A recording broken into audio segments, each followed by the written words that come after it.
Hello students, welcome to English grammar class. आज हम लोग आपको कुछ कंजंक्शंस के बारे में बताना चाहेंगे। अंग्रेजी में कुछ कंजंक्शंस ऐसे होते हैं जो पेयर में इस्तेमाल किए जाते हैं। जैसे the following conjunctions are used in pairs. Number 1 either or, number 2 neither nor, number 3 both and, number 4 not only but also, number 5 whether or। ये 5 कंजंक्शंस ऐसे हैं जो पेयर में इस्तेमाल होते हैं करंट इंग्लिश में।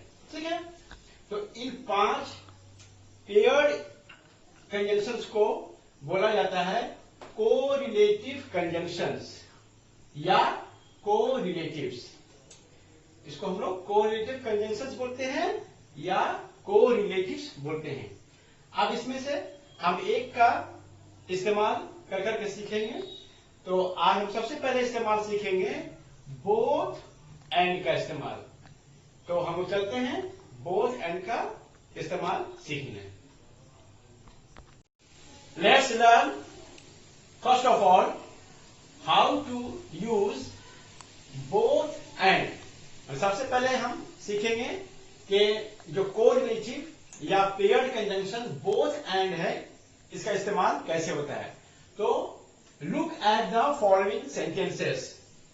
Sentence number 1, my brother is a doctor. उसी में दूसरा सेंटेंस है my sister is a doctor. अब इन दोनों सेंटेंस को how to combine them into one single sentence. अब इन दोनों को कैसे जोड़कर एक सिंगल सेंटेंस बनाएंगे। देखिए पहले कैसे हाउ दे आर ज्वाइंड। देखिए कैसे लिखा गया है। सबसे पहले लिखा गया both my brother and my sister are doctors. यहां पर माई छूट गया है। Both my brother and my sister are doctors. अब देखिए सबसे पहले क्या किया गया है कि my brother is a doctor, my sister is a doctor. इन दोनों चीज में कॉमन क्या है कि दोनों ही डॉक्टर है।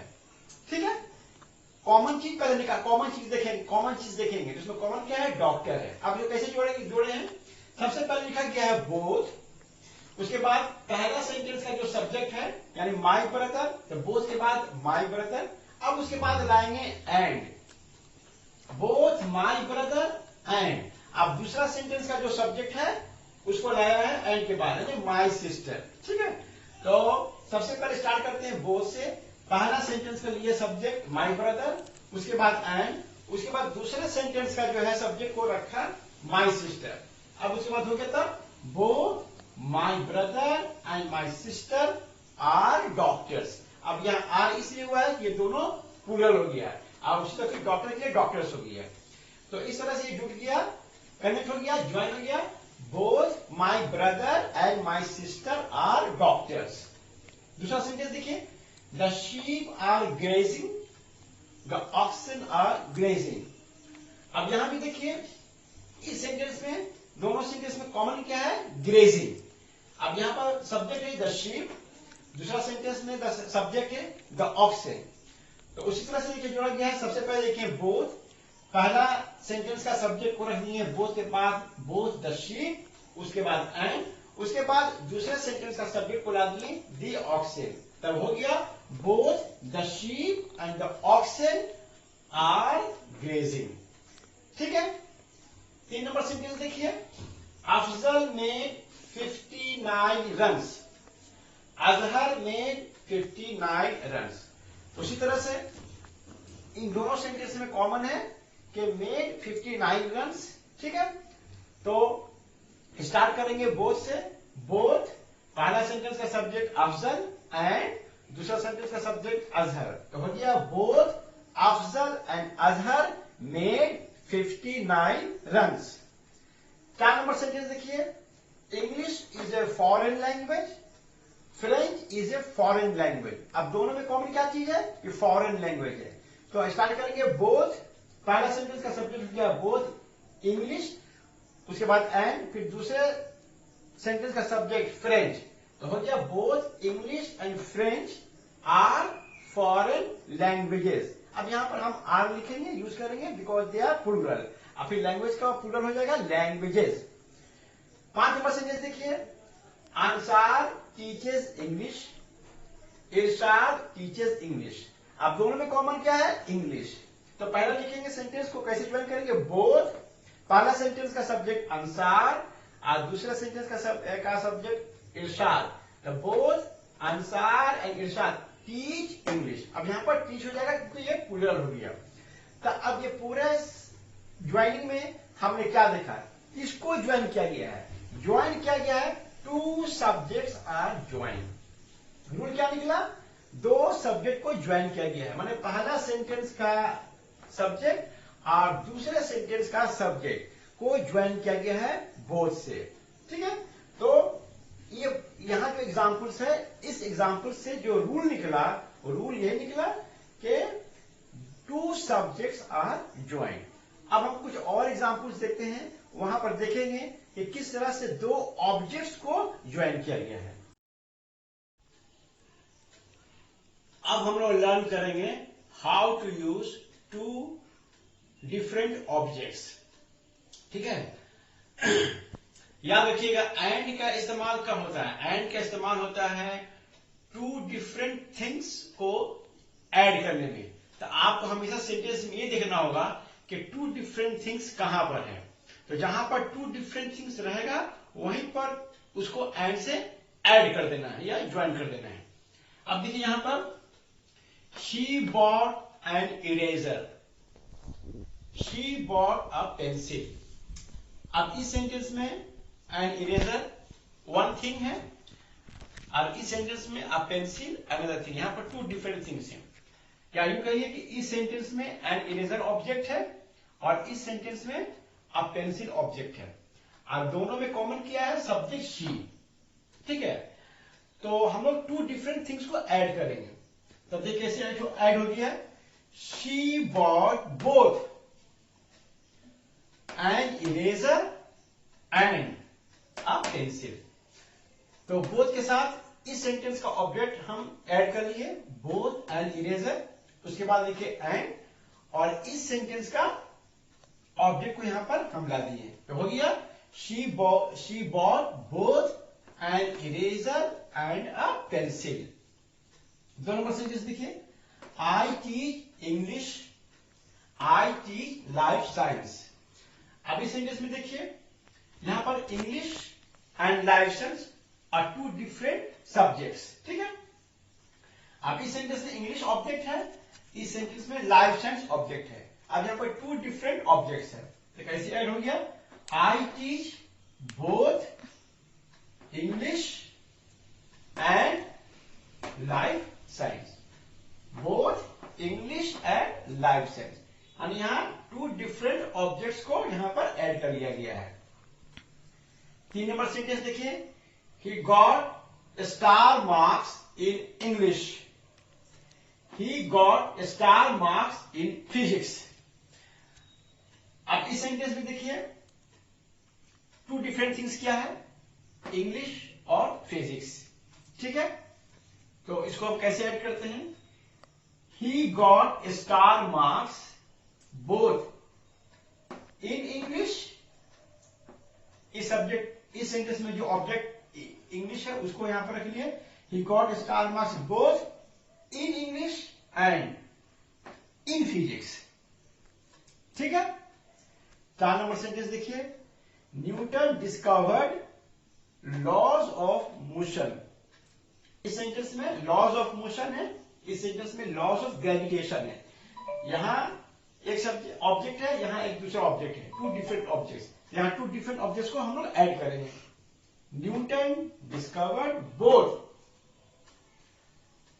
इस सेंटेंस का object laws of motion and इस सेंटेंस का ऑब्जेक्ट लॉज ऑफ ग्रेविटेशन। तो हो गया Newton discovered both laws of motion and laws of gravitation. यहां पर जो 4 एग्जाम्पल्स आई साइटेड जो हमने किया है, तो इसमें हमने क्या रूल देखा क्या रूल बनकर आ रहा है सामने? Two objects are joint. इससे पहले वाला एग्जाम्पल में क्या था? Two subjects are joint. यहां क्या रूल निकला? Two objects are joint. अब इसके बाद जो हम एग्जाम्पल्स जो फॉलो करने जा रहे हैं उसमें देखेंगे how two different verbs are joined और added. Now let's go to see how two sentences are joined by using both and when the two sentences have different verbs। अब हम लोग both and का इस्तेमाल वहां करेंगे जहां देखेंगे कि दो अलग अलग सेंटेंसेस में अलग अलग verbs है। अब यहां पर एग्जांपल्स देखिए। Number 1, she danced well, she sang well। अब यहां दो सेंटेंसेस है। पहला में verb danced है, दूसरा में verb sang है। अ कॉमन चीज she, subject is the same. तो हम बताए थे कि एंड का इस्तेमाल होता है टू डिफरेंट ऑब्जेक्ट्स को या टू डिफरेंट सब्जेक्ट्स को या टू डिफरेंट थिंग्स को ज्वाइन करने में। यहां डिफरेंट चीज क्या है? यहां डिफरेंट चीज है टू वर्ब्स। दो वर्ब यहां पर डिफरेंट है, एक है डांस और एक है सैंग। तो कैसे होगा? She both danced and सैंग well. माने बोथ के साथ पहला सब सेंटेंस का वर्ब ले लिए और एंड के बाद दूसरे वर्ब का दूसरे सेंटेंस का वर्ब ले लिए। तो हो गया she both danced and सैंग well. Both danced and sang, both danced and sang। दो नंबर सेंटेंस देखिए। The old man can read, the old man can write। यहां भी टू डिफरेंट वर्ब्स है, can read, can write and the subject is common, the old man। तो यहां भी इसी तरह से फॉर्मूला होगा। The old man can both read and write। both के बाद पहला सेंटेंस का वर्ब ले लिए रीड और एंड के बाद दूसरे सेंटेंस का वर्ब ले लिए right. Both read and right. तीसरा सेंटेंस देखिए। The teacher makes question papers, the teacher examines answer scripts. ठीक है। तो यहां भी टू सेंटेंसेस में टू डिफरेंट वर्ब्स है। यहां पर है मेक्स क्वेश्चन पेपर्स और यहां वर्ब है एग्जामिन्स आंसर स्क्रिप्ट्स। और कॉमन क्या है? The teacher subject. कहोगे द टीचर बोथ। पहला सेंटेंस का वर्ब ले लिए मेक्स क्वेश्चन पेपर्स एंड और दूसरा सेंटेंस का वर्ब ले लिए एग्जामिन्स आंसर स्क्रिप्ट्स। तो हो गया makes question papers and examines answer scripts. 4 number sentence देखिए। Parents love their children, they rebuke their children. Rebuke मतलब डांटना। तो यहां भी एक वर्ब है लव और दूसरा वर्ब है रिब्यूक। कॉमन है पेरेंट्स। तो हो गया पेरेंट्स लव। पहला सेंटेंस पेरेंट्स बोथ, पहला सेंटेंस का लव वर्ब हो गया और एंड के बाद दूसरे सेंटेंस का रिब्यूक वर्ब हो गया। तो हो गया parents both love and rebuke their children. तो यहां 4 एग्जांपल्स में हमने क्या देखा कि two different verbs are joint. तो रूल हो गया टू वर्ब्स आर ज्वाइंट। तो इस तरह से यूज ऑफ बोथ एंड में हमने क्या देखा कि बोथ और एंड से हम लोग टू डिफरेंट सब्जेक्ट्स को ऐड करते हैं, नंबर 1। उसके बाद टू डिफरेंट ऑब्जेक्ट्स को ज्वाइन करते हैं और नंबर 3 टू डिफरेंट वर्ब्स को हम ज्वाइन करते हैं। तो ये था यूज ऑफ बोथ एंड के ऊपर। अब इसमें एक आपको बोथ और एंड के यूज में एक आपको होशियार करना चाहते हैं, कौशल। ठीक है। कोरिलेटिव कंजंक्शन बोथ एंड के यूज में एक होशियारी बरतना बहुत जरूरी। You must be cautious while using both and while joining two sentences in a single one। यहां पर देखिए सेंटेंस लिखा हुआ जैसे he has studied both in India and in Japan। ध्यान क्या रखना है कि बोथ के बाद जैसा सेंटेंस का स्ट्रक्चर रहेगा एंड के बाद भी वैसा ही सेंटेंस ऑफ स्ट्रक्चर रहना चाहिए। बोथ के बाद जैसा सेंटेंस स्ट्रक्चर रहेगा वैसा ही सेंटेंस स्ट्रक्चर एंड के बाद ही होना चाहिए। Similar structure similar sentence pattern after both and after and. जैसे यहां पर देखिए he has studied both in India and in Japan. अब यहां पर देखिए बोथ के बाद क्या आया है इन इंडिया, तो एंड के बाद भी इन जापान होना चाहिए। बोथ के बाद इन इंडिया लिखे हैं तो एंड के बाद भी इन जापान होना चाहिए। अब ये सेंटेंस देखिए गलत है कि he has studied both in India and Japan. Both के बाद यहां तो इन इंडिया आ गया, लेकिन एंड जापान ये क्या हुआ, यहां पर जो सेंटेंस का स्ट्रक्चर है यहां पर सेंटेंस का स्ट्रक्चर वैसा नहीं है, इसलिए ये सेंटेंस गलत हो गया। तो यहां भी होगा इन जापान, ठीक है। या ऐसे भी हो सकता है he has studied in both India and Japan, ठीक है। जैसे दूसरा सेंटेंस देखिए he got star marks both in English and in physics, ठीक है। तो यहां पर देखिए बोथ के बाद सेंटेंस का स्ट्रक्चर क्या है इन इंग्लिश, उसी तरह से एंड के बाद क्या है इन फिजिक्स, ठीक है। या इस सेंटेंस को ऐसे भी लिख सकते हैं कि he got star marks in both English and physics, मतलब बोथ के बाद यहां इंग्लिश हो गया तो यहां भी बोथ के बाद यहां भी एंड के बाद फिजिक्स होगा।